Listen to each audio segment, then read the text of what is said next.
The Oklahoma City Thunder made a statement in their final game before the All-Star break and control a play-in spot. I'm here to tell you why in the second half, the Thunder are going to keep a play-in spot on the Locked On Thunder podcast. You are Locked On Thunder, your daily Oklahoma City Thunder podcast. Part of the Locked On Podcast Network, your team every day.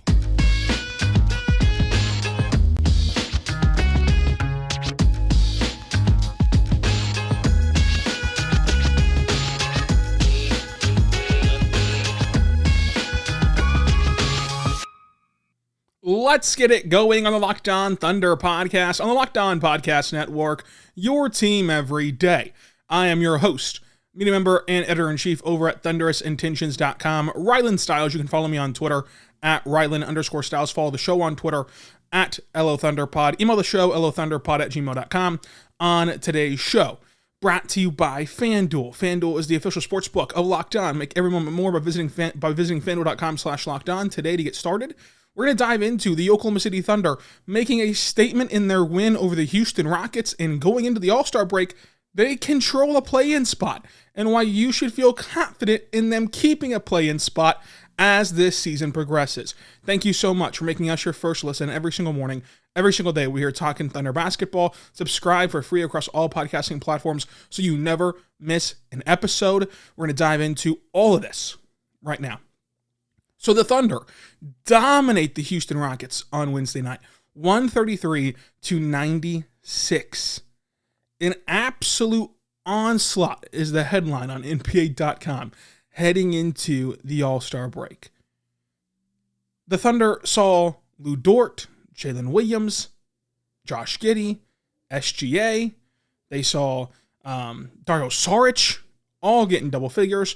There was multiple players with 9 points, like Jeremiah Robinson-Earl had 9, Jay Will had 8. They were just all fantastic. And when you score 133 points, everybody's going to have to score. It was awesome. But this is the kind of win that you get if you want to be a play-in team. Play-in teams win these kind of games. You just got beat on Monday against the New Orleans Pelicans, and you fell down 20 points in that game. You clawed back and you lost because you couldn't hit the shot at the buzzer, a miraculous shot by Isaiah Joe. And you could have let that spiral into another loss here on Wednesday because, hey, you're looking ahead to the weekend. You're looking ahead to All-Star break. You're looking ahead to getting 7 days off this upcoming week. And instead of doing that, this team locked in. And Mark talked after the game about how impressed he was with this team's focus and with this team's ability to stay locked in. And that's what play-in teams do. So right now, as the Thunder sit in possession of 10th place in the NBA, and right now if the season ended at the All-Star break, they would be in the postseason. Okay? I would like you to go around the NBA. And between now and 7 days from now, whenever they play the Utah Jazz, take some time, go around the NBA. Look at everybody's resume that's in contention for the 10th seed, the 9th seed, the play-in tournament. Take their organization's name off of it and the preconceived notions you had about that team way back in October. And ask yourself, who has a better resume? Who has a better outlook on this season than Oklahoma City? And if we were to switch some of these teams' names with Oklahoma City, how much better we'd feel and more certain we'd feel about them. We wouldn't be going, they could always fall back. They could always, go back to the top of the lottery standings. They could always slide down, right? I think that we do that mostly because of our preconceived idea of what this team was going to be, of our expectations of what this team was going to be. Whereas with other teams, like, let's say the Lakers, we're always saying, they're a hot week away from being right back in it. This Thunder team is in it. This Thunder team is going to make the play-in, I think. I think that they're going to make the play-in. They're going to finish out this next half of the season. I know mathematically it's not the second half, but it's a good barometer of like before All-Star break, post All-Star break. And this was a staple for that season. To not overlook Houston, to get this win against a team that's had your number recently. You're 2-2 this season against the Rockets now. Now the 2 wins that you've gotten against the Rockets are by dominating fashion, but 2-2 nonetheless. And dating back to 2020, they've had your number. To get this win, given the circumstances, is massive. And it's all right in front of you now. It's all right in front of you. You're going to have your shot at Utah right out of the break. You're going to play them 4 times. You're going to have your shot at the Lakers again. You've already beat them once. Can you beat them 2 more times? You're going to have your shot at all these teams you're playing against. You already have the tiebreaker against Portland. It's like check one box, done. But it's all set up for them. So after the All-Star break, whenever this team returns to Salt Lake City from the All-Star break, after the All-Star break, if they take care of Utah 4 times, in the next half of the season, then they're in. So the biggest game of the season will be their next game against the Utah Jazz. And I think that if you looked at those 2 teams and where they're at right now, I think that most people would take Oklahoma City in that matchup. And I think that they showed you in this game against Houston that they're a playing team, even though Houston's not a good team, even though, it got to a point where you can't really evaluate the ins and outs of the organization from a game like that, where just everything's going your way and nothing's going to the opponent's way. But a lot of that was just due to how good the Thunder played to squeeze the life out of Houston early and to really nip this game in the bud. Like, this game could have gone a billion different ways. You could have won, lost by overlooking them. You could have sleepwalked and then eventually regained consciousness and eventually regained the lead and won. You could have gotten a nice win, but you went and dominated this game from start to finish. Just absolutely dominated. And that's a testament to the coaching staff, the players, and the future of this team.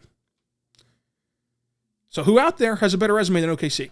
Like, forget what we thought about every team in October. Right now, based on how they've played to this point in the season, who has declared themselves better than Oklahoma City in that play-in chase? Who do you trust more in that play-in chase than Oklahoma City for the post-All-Star break push? We'll talk about that coming up, but first, I want to tell you right now about our good friends over at FanDuel.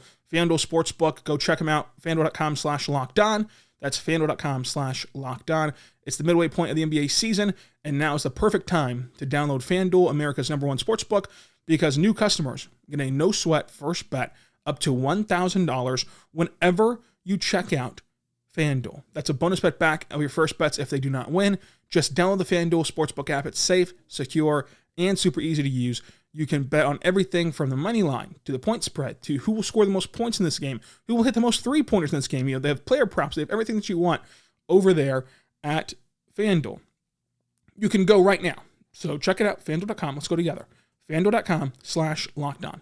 And from there, you can pop open the NBA tab and bet on the Bucks and Bulls game. The Bucks are 7-point favorites against Chicago. You can even bet on the All-Star game. So Team Giannis is +2. Team LeBron is -2. Interesting, you can already bet on that whenever we don't quite know the teams yet because they're going to draft them in Salt Lake City.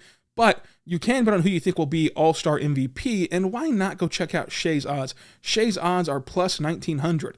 So if you believe that Shai will have a great game off the bench for whomever drafts him, you can check that out as well. The regular season Rookie of the Year award, you can see Paolo Banchero is the favorite.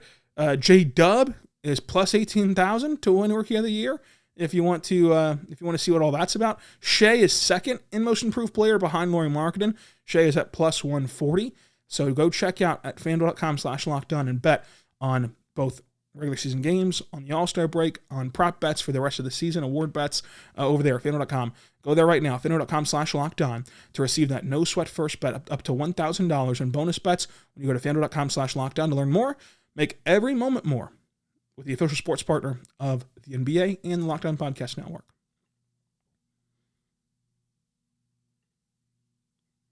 We're back on the Locked On Thunder podcast, on the Locked On Podcast Network, your team every day. Thank you so much for making us your first listen every single morning, every single day. We're here for you, talking Thunder basketball. Subscribe for free across all podcasting platforms so you never miss an episode, including on YouTube, including on every other podcatcher that you can think of.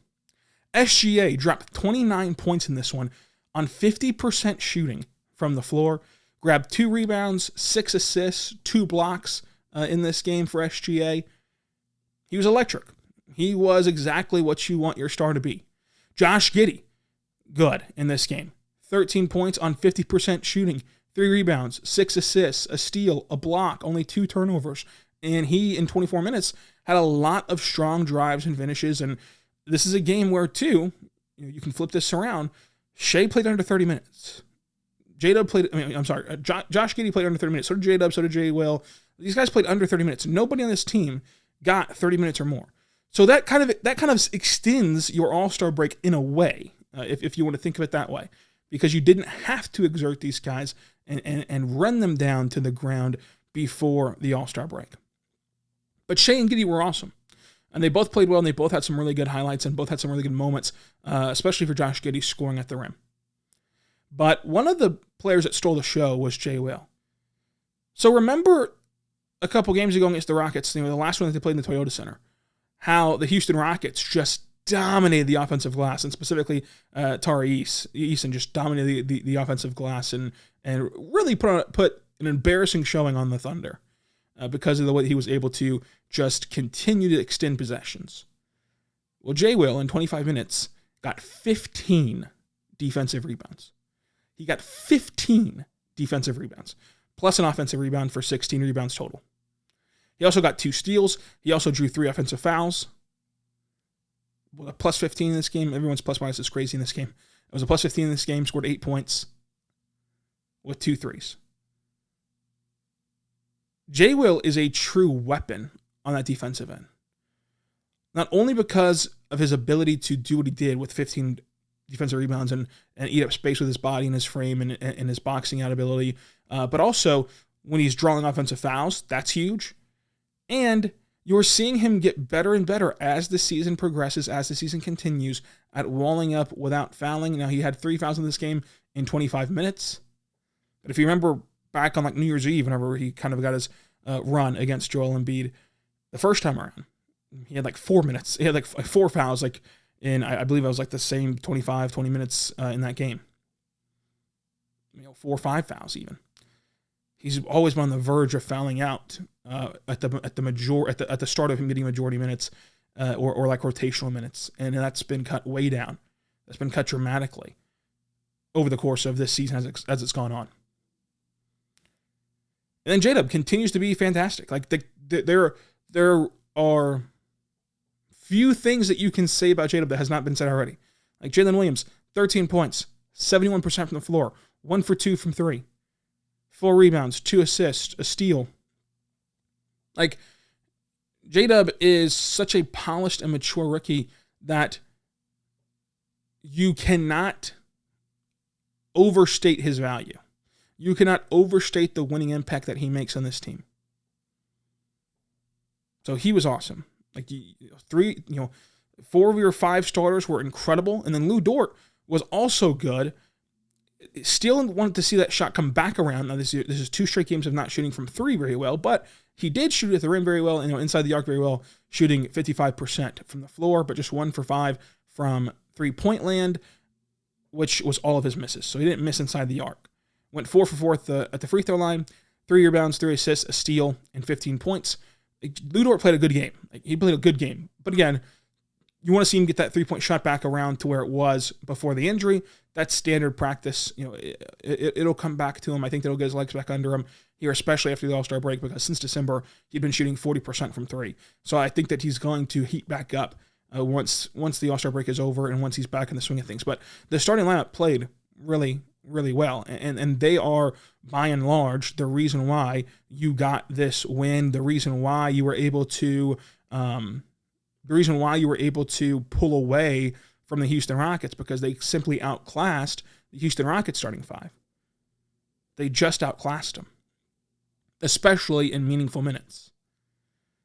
KJ Martin, non-factor.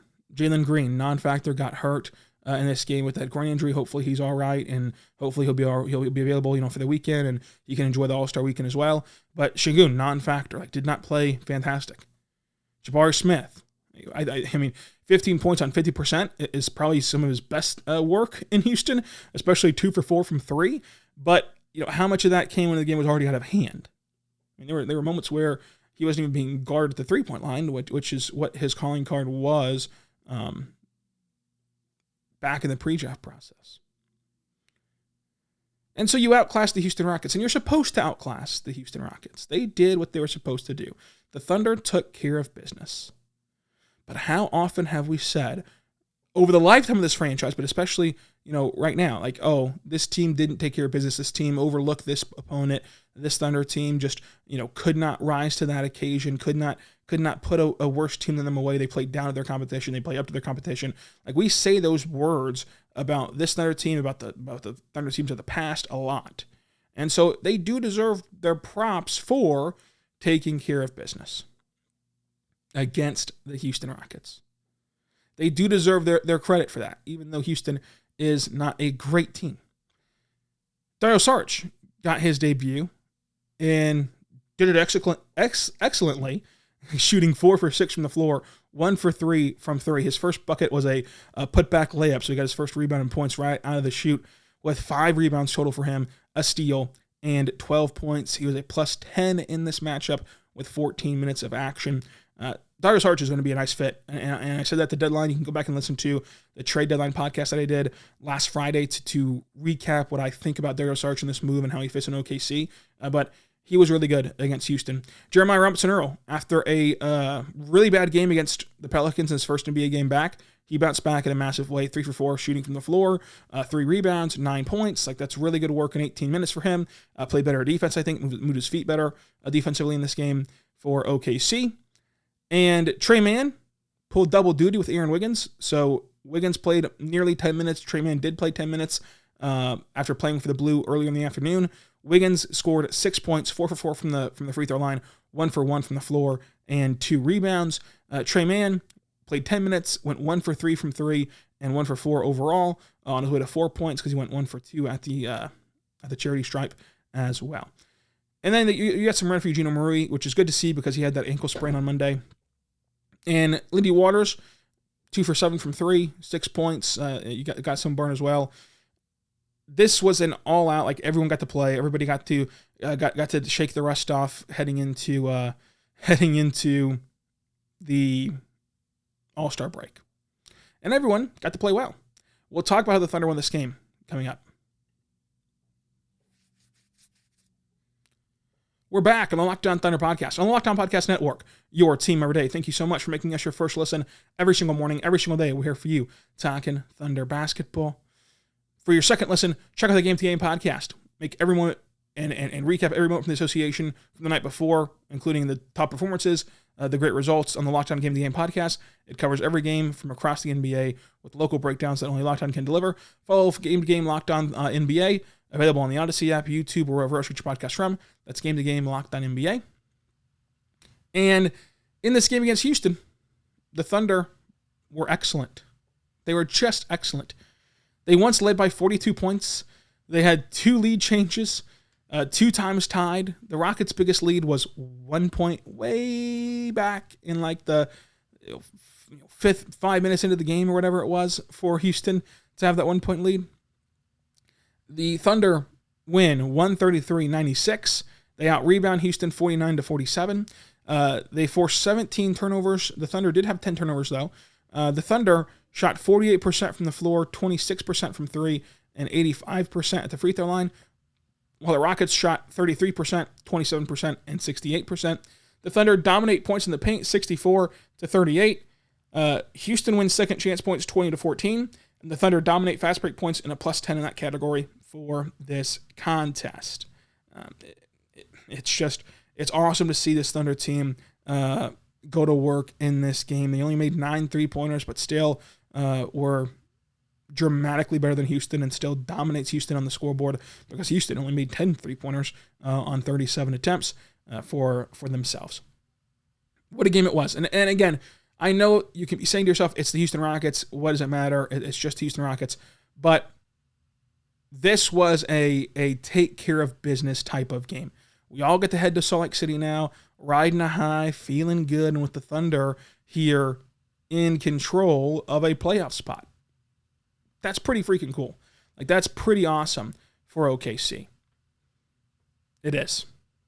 So let me know in the comment section down below on YouTube what you think this season will end as. Like, how you think this season will end, and will they make the play-in, how this will go after the All-Star break. Let me know also in the comments down below what you're most excited for in the All-Star break and in the All-Star festivities this weekend. We'll be in Salt Lake City, hopefully to have some great content on YouTube Shorts and everything. Hopefully to have some great podcasts to come from this. And also check out social media at Riley_Styles on Twitter as well. The MVP of this game, it's hard to give it out because so many players played well. Let's go Jay Will, because SGA gets a ton of it. We talk a ton about J-Dub. We talk a ton about Josh Giddey. But Jay Will was really special in this game, played really well, and deserves at least some credit, at least some way we can give him his flowers. So let's do that in this way on the Locked On Thunder podcast. So until tomorrow, be good and be good to one another.